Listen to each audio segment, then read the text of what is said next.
저는 캐나다 몬트리올에서 목회하고 있습니다. 1980년 3월 목회자가 되기 위해 서울신대 신학과에 입학을 했습니다. 50명이 함께 공부했습니다. 50명. 그 중에 목사님 아들들이 여러 명 있었습니다. 저는 그 친구들이 너무 부러웠습니다. 저희 부모님은 그때까지 예수님을 믿지 않으셨습니다. 그런데 그 중에 한 명, 목사님을 아버지로 모시고 있는 그 중에 한 명이 어느 날 저에게 이런 얘기를 하는 것이었습니다. 우리 아버지는 주일 저녁에 권투 시합이 열리면 예배 시간을 1시간 뒤로 연기하셨어.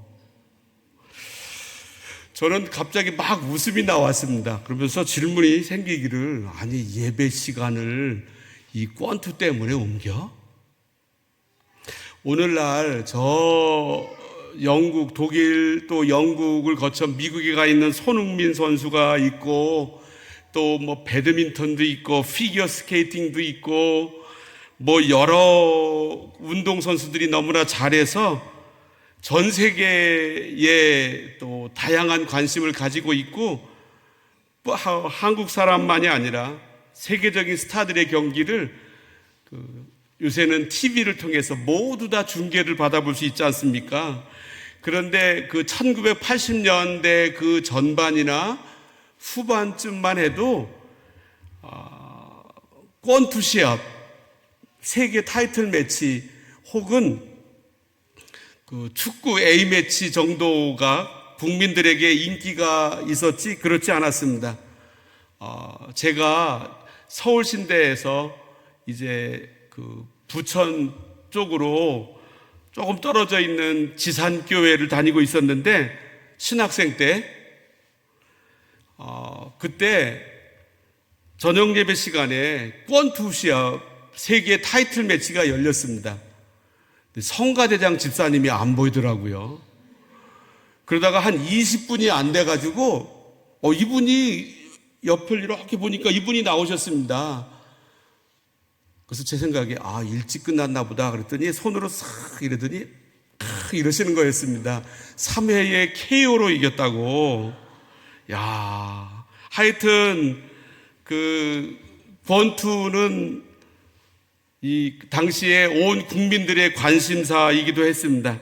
1977년에 WBA 주니어 페더급 초대 챔피언 결정전이 열렸습니다. 파나마에서 홍수환 선수하고 가레스키아 선수가 맞붙었습니다. 이 홍수환 선수는 2회에 4번이나 맞아 떨어졌습니다. 넉다운을 당했습니다. 4번. 그런데 맞을 때마다 일어나게 되었고 그렇게 계속 나가다가 제11라운드에서 KO로 이 카레스키아를 그냥 쓰러뜨렸습니다. 그는 일어나지 못했습니다. 이를 가리켜 홍수환 선수의 4전 5기라고 부릅니다. 어떻게 해서 이 홍수환 선수는 제2라운드에서 4번의 넉다운을 당했음에도 불구하고 다시 일어날 수 있었습니까? 그리고 제11라운드에 가서 어떻게 상대방을 KO로 물리칠 수 있었습니까? 무엇보다도 이 홍수환 선수의 주먹이 대단히 강했기 때문입니다. 세계 무대에서 같은 체급의 챔피언 결정전을 하는 가장 강한 선수를 만나 이 선수를 주먹으로 쓰러뜨리고 다시 일어나지 못하도록 만들었으니 그는 세계에서 가장 강한 주먹을 가졌다라고 말할 수 있습니다. 그런데 그가 승리한 것은 이 주먹이 강했기 때문이었다라고만은 말할 수가 없습니다. 먼저 그에게 필요한 것이 있었습니다. 그것은 맷집이었습니다. 맷집은 맞아도 버티는 힘을 가리킵니다. 경기의 초반, 이제 막 시작해서 제2라운드 4번이나 쓰러졌습니다. 그럼에도 불구하고 다시 일어날 수 있었습니다. 그의 강한 주먹이 빛난 것은 이 모든 과정을 통과하고 나서 제11라운드였습니다. 그로 하여금 제11라운드에 가서 주먹이 빛나도록 만든 것은 맞아도 버티는 그의 맷집이었습니다. 만약에 그에게 4번의 이 넉다운을 견뎌내는 맷집이 없었더라고 한다면 제11라운드의 KO도 없었을 것입니다. 우리는 생각합니다. 권투는 이 주먹의 힘으로 승부하는 거야. 내 강한 펀치로 상대방을 쓰러뜨리는 거야. 맞습니다. 그러나 내 강한 강철 주먹으로 상대방을 쓰러뜨리는 것은 권투의 한 면만을 말하는 것입니다. 내 주먹 이전에 버티는 힘, 맷집, 맞아도 쓰러지지 않도록 만드는 힘, 맞아도 다시 일어나도록 만드는 힘, 이게 더 중요합니다. 이 바울과 실라는 안디옥 교회로부터 제2차 선교 파송을 받아서 처음으로 유럽으로 건너갑니다. 오늘날 그리스 북쪽 지역을 마케도니아라고 불렀고, 당시에 몇 년 전에 이 마케도니아가 그리스로부터 독립했습니다. 그곳의 첫 도시 빌립보로 갔는데 교회를 개척합니다. 근데 거기를 가봤더니 어떤 여자 종의 신분인 사람이 귀신 들려서 귀신의 힘으로 점을 치게 됩니다. 이 귀신의 힘으로 많은 일들을 맞추는 것입니다. 그리고 벌은 돈을 가지고 주인에게 갖다 바침으로 말미암아 주인들이 이익을 얻게 되었습니다. 그런데 이 귀신 들린 여자의 입에서 귀신의 목소리가 나오면서 이 바울을 따라다니고 있습니다. 이 하나님의 사람이라고 말하면서. 그래서 바울이 너무나 안타까워서 그 귀신, 여자아이에게 들어있는 귀신에게 예수 이름으로 명하노니 일어나서 그에게서 나오라 명령했습니다.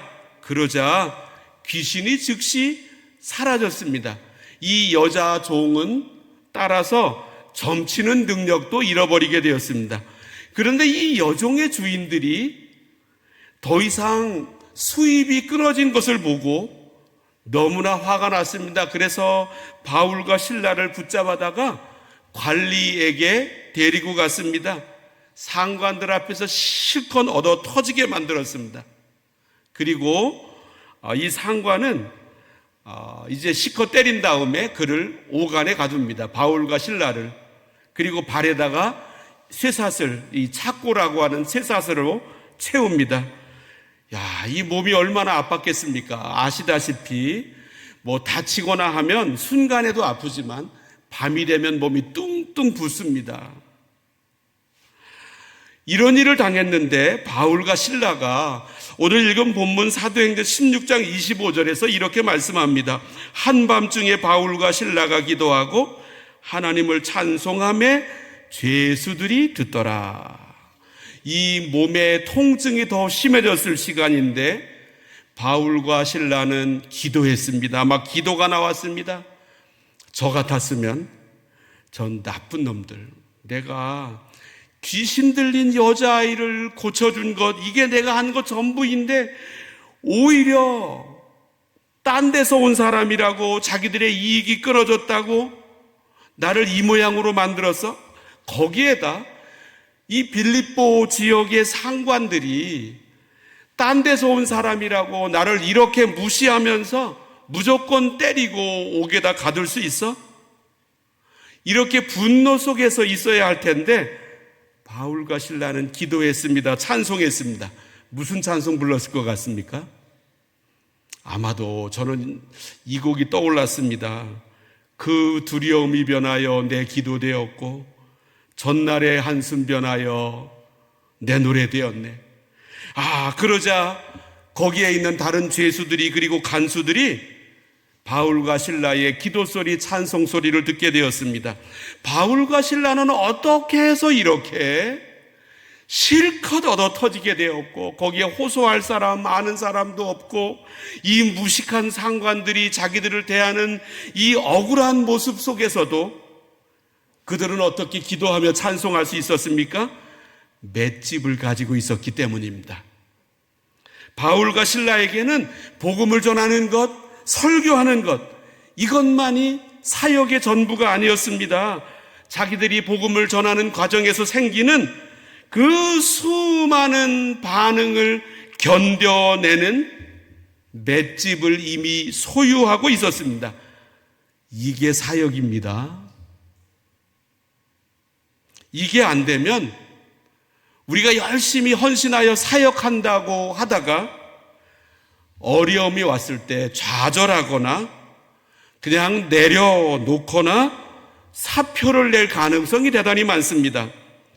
이 사도행전 16장 이전에 1차 선교 때 바나바는 루스드라라고 하는 곳으로 갑니다. 거기에서 죽기까지 돌로 맞았습니다. 제가 한번 읽어보면 유대인들이 안디옥과 이고니온에서 와서 무리를 충동하니 그들이 돌로 바울을 쳐서 죽은 줄로 알고 시외로 끌어내치니라. 그런데 바울은 거기에서 일어났습니다. 다시 성 안으로 들어갔다가 더베라고 하는 곳으로 바나바와 함께 갔습니다. 바울은 정말로 대단한 탁월한 전도자였습니다. 그의 말씀은 너무나도 기뻤습니다. 그런데 만약 그에게 맷집이 없었더라고 한다면 어떻게 되었을 것 같습니까? 아마도 우리가 아는 사도 바울은 존재하지 않았을 것입니다. 바울은 탁월한 말씀 사역자였을 뿐만 아니라 맷집도 훌륭했습니다. 열매 맺는, 신앙으로 열매 맺는 사람들을 보면 하나같이 맷집도 훌륭합니다. 권투는 때려서 상대방을 눕히는 경기입니다. 그런데 때리는 것만으로 이루어지는 권투 경기는 없습니다. 때리는 과정에서 수없이 맞기도 합니다. 그래서 권투에서 맞는 법도 가르친답니다. 이에 반해서 우리들은 인생을 이렇게 생각합니다. 인생은 때리는 것만으로 구성되어 있다. 그래서 우리 인생에서 공격만을 연습합니다.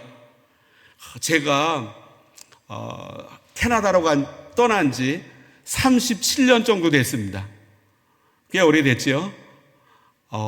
그런데 떠나기 전에 제가 서점에서 읽었던 당시에 많은 이들에게 알려졌던 책 중에 하나가 지그 지글러라고 하는 사람이 쓴 정상에서 만납시다. 정상에서 만납시다. 그 책의 제목처럼 우리 인생의 초반 중반을 거쳐가면서 사람들은 공부해서 인류학교 가는 법, 박사학위 받는 법, 올라가는 법, 좋은 직장에 취직하는 법, 좋은 배우자를 고르는 법, 유명해지는 법, 성공했다고 어떻게 하면 말을 들을 수 있는가, 그 말 듣는 법, 남들이 보기에 최고의 위치에 서는 법, 여기에 다 집중합니다.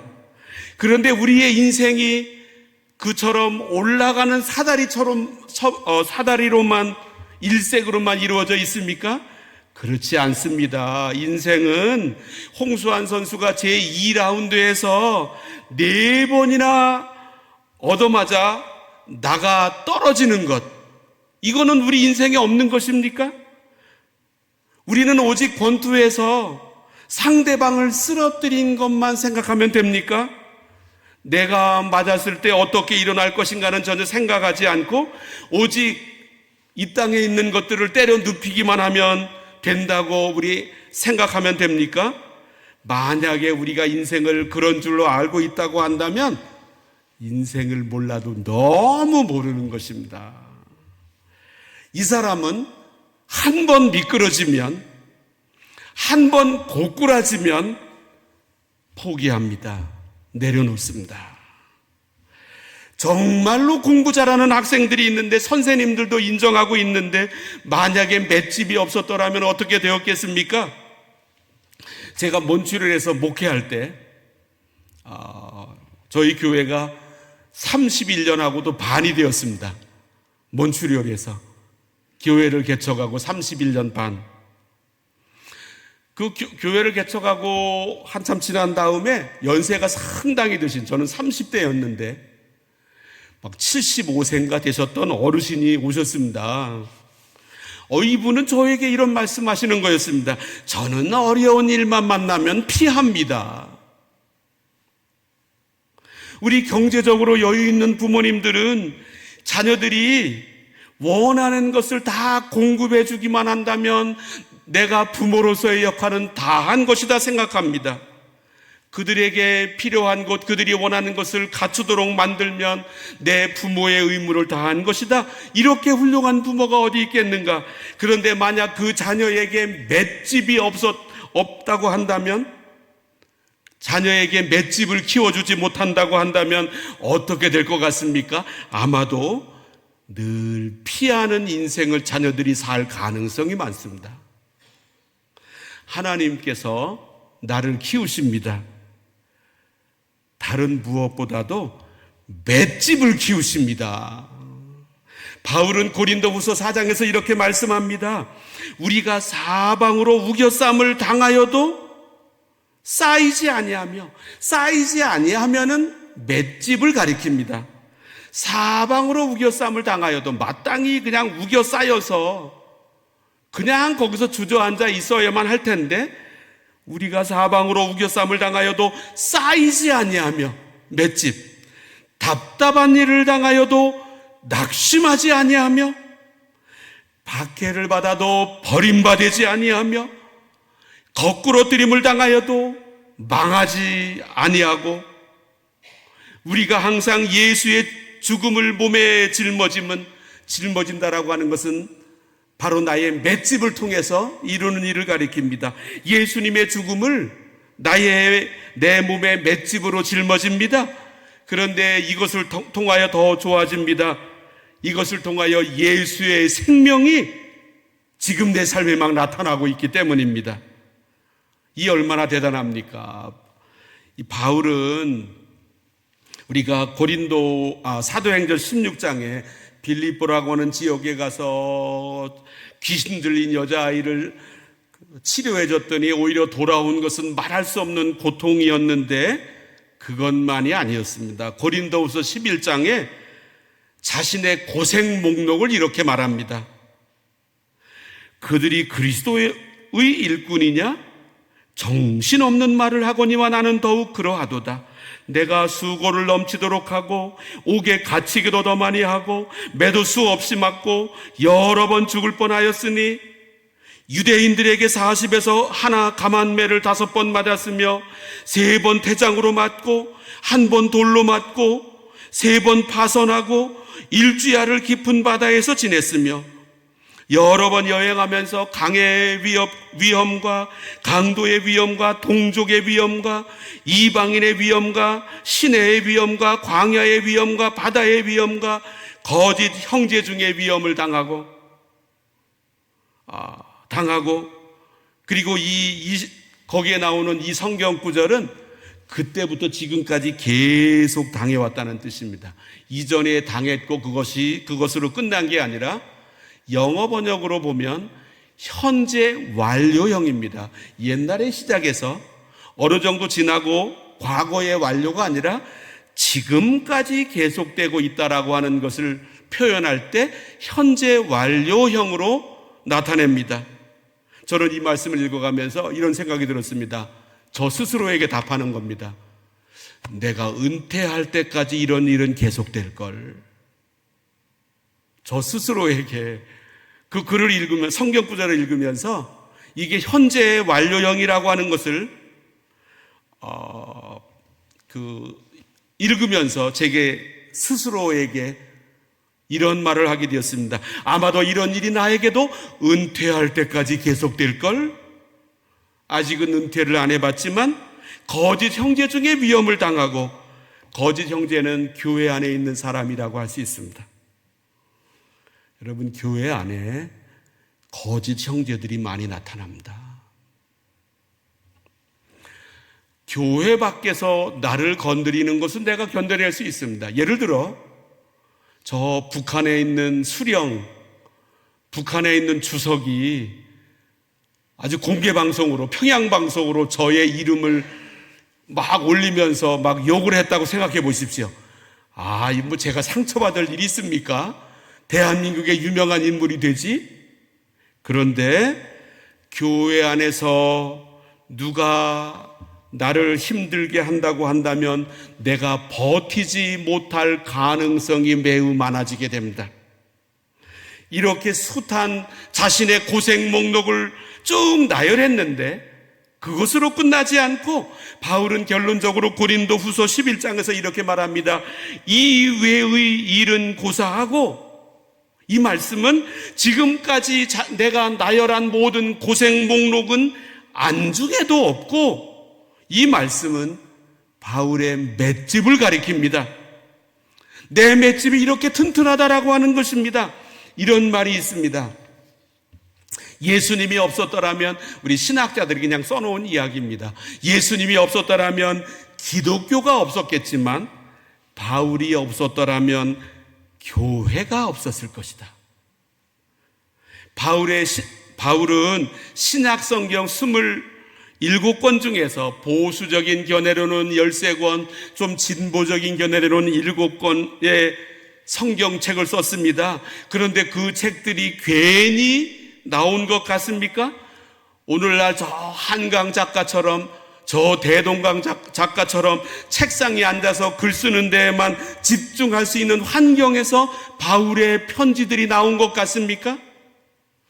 만약에 바울의 편지들이 노벨상 받은 그 작가처럼 글 쓸 수 있는 환경에만 집중할 수 있는 데서 그 편지들이 나왔다고 한다면, 바울의 편지들이 소설은 될 수 있었어도 사람을 감화시키는 하나님의 말씀 성경은 될 수 없었을 것입니다. 이 바울의 13권 혹은 7권의 편지들은 모두 맷집을 통하여 만들어졌습니다. 홍수아는 맞아서 4번이나 이 넉다운을 당했습니다. 넉다운. 2회에 몰아서 4번이나. 제가 90년 3월에 유학을 갔습니다. 캐나다로. 8,000불 들고 4달 딱 지났는데 1불도 남지 않더라고요. 이 사람이 돈이 이 정도 있으면 믿음이 좋습니다. 그러다가 돈이 1불도 남지 않으면 믿음도 사라집니다. 돈 8,000불이 넉 달 뒤에 1불도 남지 않았습니다. 그래가지고 막 이 마음의 그 고통의 과정을 통과하고 어쩔 수 없으니까 그때부터 편의점에서 일을 하기 시작했습니다. 막 청소하는 일. 오늘날에는 바코드가 있어서 물건 이렇게 쫙 찍으면은 다 나오지 않습니까? 가격도 나오고 또 이 진열한 데서 몇 개가 빠져나갔다는 것도 다 나오는데, 옛날에는 다 프라이스 건 해가지고 가격을 다 붙여가지고 그거를 올려놔야 되고, 또 물건 거기 빠지면 다 숫자를 세가지고 또 주문할 수 있도록 목록도 작성해야 되고, 문을 열기도 해야 되고, 제가 서브마린도, 긴 서브마린, 잠수함 같은 서브마린도 만들어 팔아보기도 했고, 그리고 아이스크림, 스쿱 아이스크림, 1스쿱, 2스쿱 이것도 팔아보기도 했고요. 이제 좀 영어를 배우고 나서 캐시어라고 부릅니다. 이 물건 가져오면 찍어서 얼마요 얘기하고 얼마 받고 캐시어도 하고. 근데 일하면서 발견한 사실은 손님이 한 1분마다 딱딱 들어오면 얼마나 좋겠습니까? 혹은 30초라도 이 사람 계산해주고 30초 뒤에 딱 들어오고 두 번째 사람, 이렇게 일을 할 수 있다면 괜찮을 텐데, 한꺼번에 우르르 막 5, 6명, 어떤 때는 10명도 몰려왔다가 한참 동안 또 조용하다가 이런 일들이 계속 반복되더라고요. 힘든 일도 띄엄띄엄 오지 않습니다. 한순간에 막 몰아닥칩니다. 홍수환 선수가 4번 넉다운 당했습니다. 그런데 2회에 한 번, 5회에 한 번, 8회에 또 한 번, 10회에 한 번, 이렇게 간격을 두고 당한 게 아니었습니다. 제2라운드에서 집중적으로 4번이나 맞아 나가 떨어졌습니다. 예수님은 마태복음 7장에서 이런 모습을 설명하고 계십니다. 그러므로 누구든지 나의 이 말을 듣고 행하는 자는 그 집을 반석 위에 지은 지혜로운 사람 같으리니 비가 내리고 창수가 나고 바람이 불어 그 집에 부딪히되. 자, 여기에서 볼 수 있는 크게 2가지 사실은, 비는 어디에서 날아옵니까? 하늘에서. 창수는 어디로부터 나에게 막 몰려옵니까? 아래로부터. 집에 갑자기 막 물이 차오르기 시작하는 겁니다. 내 발판이. 비가 위에서 내리고 창수는 아래에서 올라오고 바람은 어디에서 옵니까? 옆에서. 때로는 이쪽에서, 때로는 이쪽에서, 때로는 막 뒤에서. 이것은 사방에서 몰아닥치는 전방위적 고통을 말씀합니다. 뿐만 아니라 이 전방향으로부터 몰려오는 이 환난은, 고통은 드문드문 규칙적으로 오지 않습니다. 2회에 한 번, 5회에 한 번, 8회에 한 번, 10회에 한 번, 이렇게 오는 게 아니라, 간격을 두고 오는 게 아니라 정신 차리지 못하도록 막 몰아닥칩니다. 비가, 예수님 말씀하셨습니다. 비가 내리고 창수가 나고 바람이 불어 그 집에 부딪히되. 계속 이어지는 것을 가리킵니다. 이 몰아닥치는 이 어려운 일들은 막 한순간에 막 계속 닥칩니다. 정신 차릴 수가 없습니다. 그런데 홍수환 선수는 일어섰습니다. 어떻게 해요? 맷집을 갖추고 있었기 때문입니다.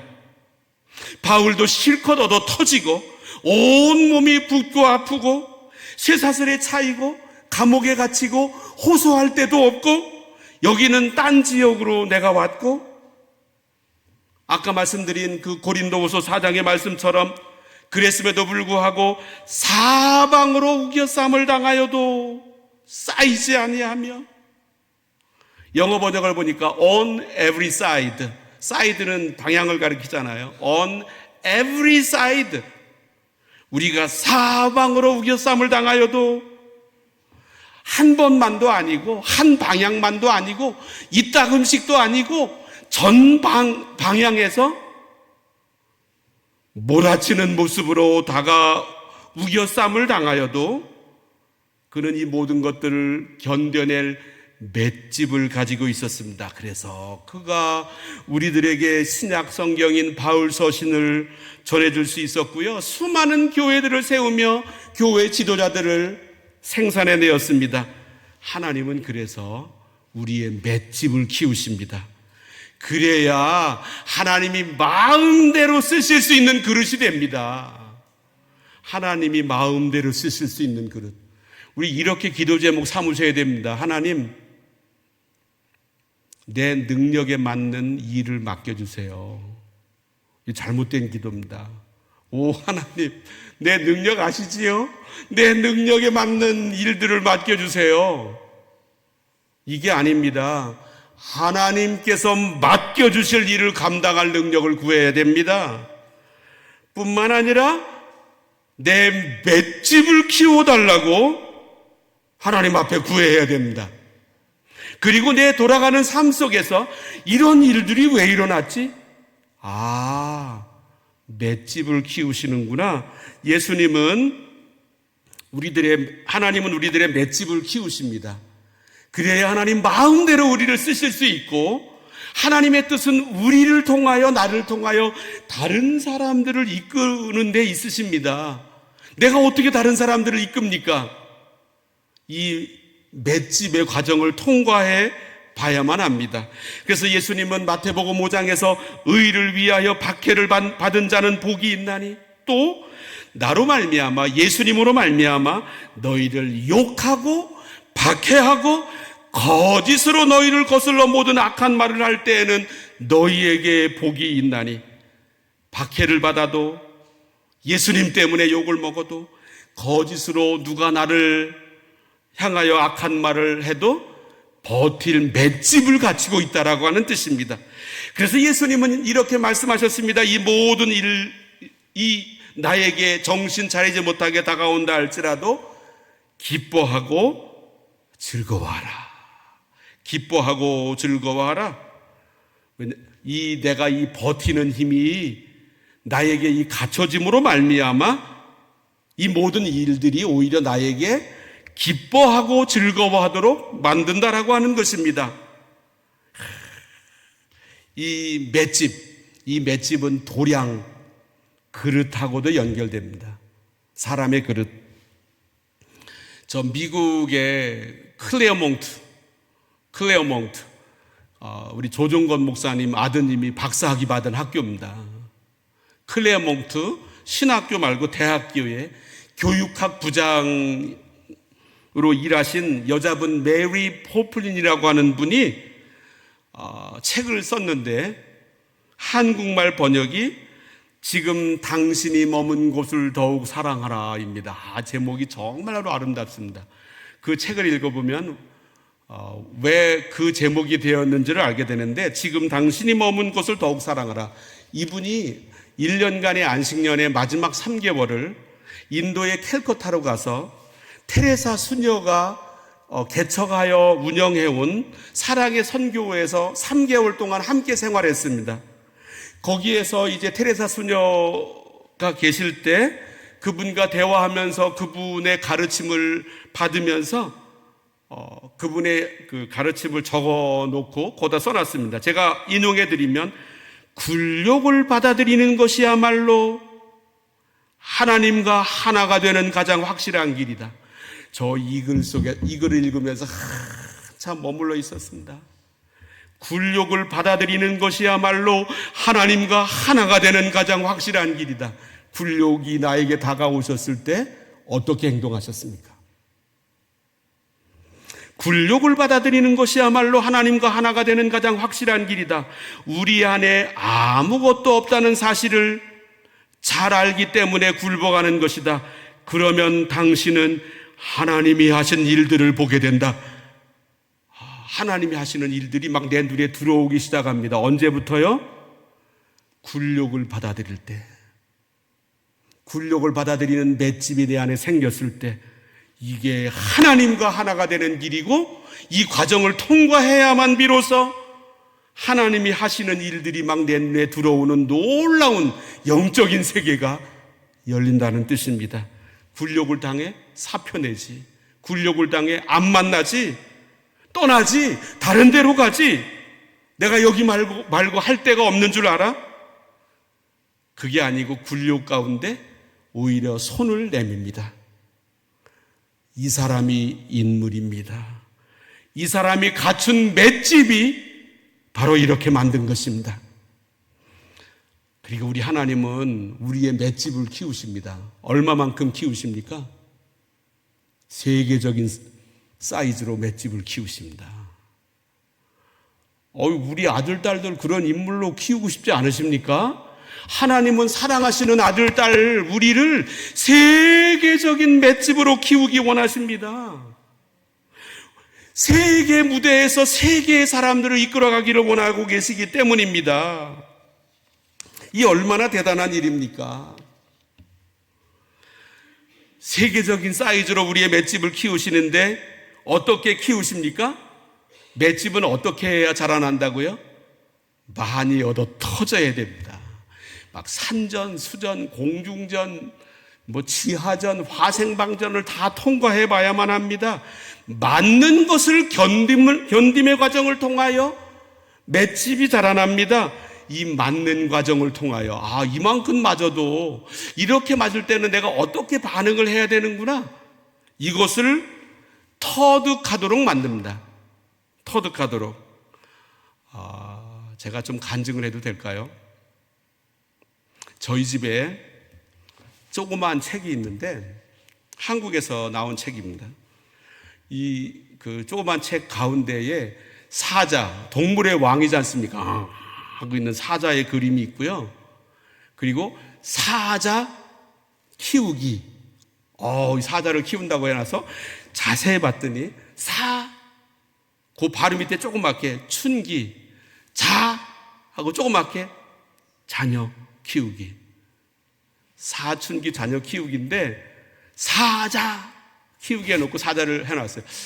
왜 사자 그림을 해놨을까? 사춘기 아이들이 이 사자 같다는 겁니다. 다루기 힘들다는 겁니다. 요새는 사춘기가 언제쯤 옵니까? 중학교 2학년이야? 1학년이야? 국민학교, 초등학교 막 5학년이야? 이 사춘기와 같은 자녀들 대하기 쉽지 않습니다. 그런데 사춘기를 이기는 존재가 있답니다. 갱년기라고 합니다. 갱년기가 사춘기를 이긴답니다. 하여간 제가 몬트리올에서 처음 교회를 개척했을 때 34살이었습니다.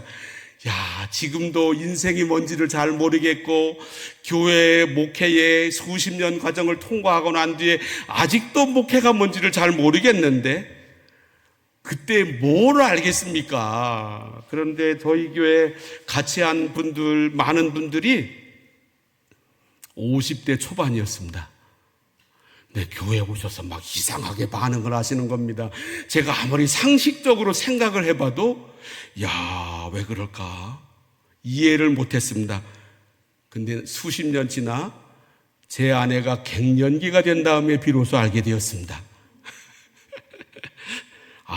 그때 그분들이 위험한 과정을 통과했구나.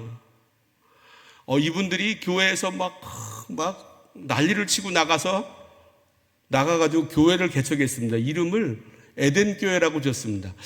그런데 이 에덴교회라고 짓고 난 다음에 이분들이 마음에 이 부해가 나는 겁니다.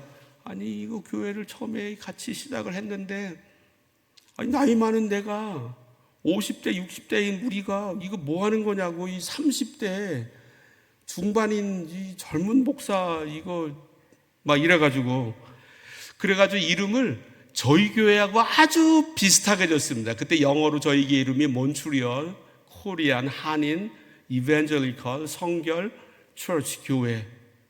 이분들이 정부에 교회 등록을 하는데 코리안 이라고 하는 이름을 빼고 몬트리올 이벤젤리컬 성결교회라고, 몬트리올 성결교회. 이 영어로 등록할 때는 완전히 다른 이름이지만 한국말로 번역하면 몬트리올 성결교회든 몬트리올 한인 성결교회든 똑같지 않습니까? 그래서 그 이름이 잘못됐다고 동네 사람들이 어느 교회가 어느 교회냐고 막 얘기도 들리고, 그래가지고 제 막내였기 때문에 제 위에 있는 지방의 목사님들 찾아다녀서 쭉 얘기하면 말이야, 당신 말이 맞아. 그 같은 이름인데 왜 저러는지 모르겠어. 그런데 그 나간 교회의 칠이 목사님이 제일 연세 많으신 어르신이었는데 이 목사님이 저의 선배 목사님들을 쭉 불러놓고 그냥 허락해 줘. 그래가지고 저희 교회에서 열리는 지방회 때 그 이름을 허락하는 결의안을 통과시킬 때입니다. 제가 이런 생각이 드는 겁니다. 몇 달 동안 그 목사님들 다 쫓아다녔을 때 저한테 한 가지로 똑같이 말씀하기를 그 잘못된 일이야. 당신이 얘기하는 게 맞아. 우리 목사님 얘기하는 게 맞습니다. 근데 왜 이게 이렇게 되지? 갑자기 저에게 무슨 생각이 드냐면 하나님께서 나를 낮추시려고 이러시는 이런 일이 일어나는 것은 아닌가? 이 생각이 들더니 누가 무슨 이름을 가지던 이름이 어떻게 불리던 누가 그런 일들을 주장을 하건 제게는 이 아무런 의미가 없어졌습니다. 이제 이 모든 것을 초월하여 나하고 하나님과의 관계만 남았습니다. 그래서 제가 하나님 앞에 이렇게 고백했습니다. 그 현장에서 하나님, 저를 낮추실 권한이 있으십니다. 하나님이 저를 낮추시면 낮아지겠습니다. 언젠가는 회복시키실 줄로 믿습니다.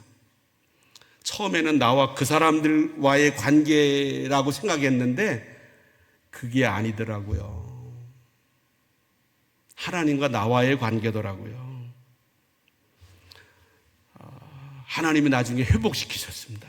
막 교회가 서게 막 쭉 서게 하시고 예배당도 또 세우도록 만들어 주시고, 하나님은 다윗이 왕으로 세움 받기 전에 13년간 사울로부터 혹독한 훈련을 받도록 만드셨습니다.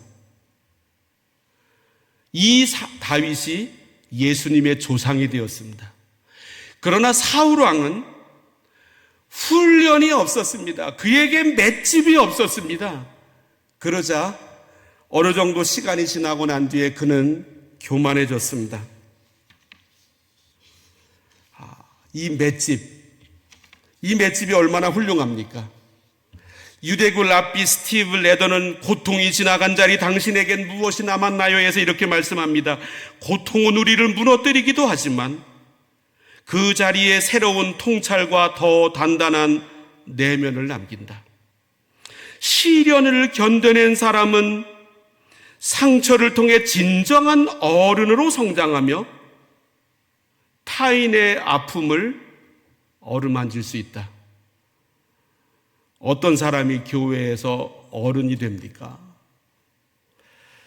지난 2020년 8월 호 목회와 신학에서 송기론 목사님은 어른다운 어른은 고통의 경험에 비례한다. 어른다운 어른은 고통의 경험에 비례한다. 교회에서 어른은 어떤 사람이 어른으로 이렇게 세움받습니까? 어른다운 어른은 고통의 경험에 비례한다. 왜 아이들이 아프고 나면 훌쩍 큰다라고 하는 말이 있지 않습니까? 우리 신자들, 하나님의 백성들도 마찬가지입니다.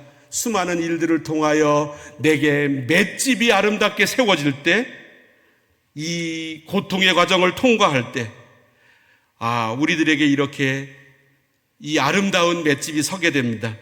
따라서 지금 여기 계신 우리 모든 분들, 지금 당하고 있는 수많은 일들을 이러한 시각에서 바라봐야 합니다. 하나님이 지금 내 맷집을 기르고 계시다. 하나님이 지금 내 맷집을 기르고 계시다. 그리고 바로 이 맷집 때문에 열매를 맺는다. 이 맷집을 떼놓고 맷집이 없는 곳에서 내가 버티고 있으면 열매를 맺는 게 아니고, 바로 그 맷집 때문에 열매를 맺는다. 리더십에 대한 커다란 착각은 광야의 고난을 겪어보지 않은 사람이 다른 사람들을 광야에서 벗어나도록 인도할 수 있다라고 생각하는 것입니다. 우리 하나님은 우리들에게 맷집을 기르십니다. 특별히 사람들을 통해서. 그래서 우리 하나님께서 내 주변에 당장에 내게 도움이 되던, 오히려 나의 아픈 데를 막 찌르던 나로 하여금 이 과정을 통하여 맷집을 키우도록 붙여주신 사람들, 환경이 하나님의 선물입니다. 하나님의 선물로 고백해야 합니다. 그리고 아멘해야 합니다. 우리 기도하겠습니다.